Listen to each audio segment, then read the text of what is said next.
Hello guys, ఈ ఎండాకాలంలో చల్లగా ఫ్రెండ్స్ అండ్ ఫ్యామిలీ మెంబర్స్తో చిల్ అవుదాం అనుకుంటున్నారా? అయితే మీరు పక్కా విజిట్ చేయవలసిన ప్లేస్ వచ్చేసి Sri Surya swimming pool and function hall. ఇదైతే అనపత్తి కప్పుకోవడం రూట్లో అయితే ఉంటుంది. ఇక్కడికి వస్తే చిన్నవాళ్ళ నుంచి పెద్దవాళ్ళ వరకు అందరూ బాగా ఎంజాయ్ చేస్తారు.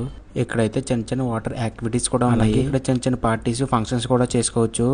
ఈ స్విమ్మింగ్ పూల్లో మేము ఎలా ఎంజాయ్ చేసామో చూపిస్తానో చూసేయండి.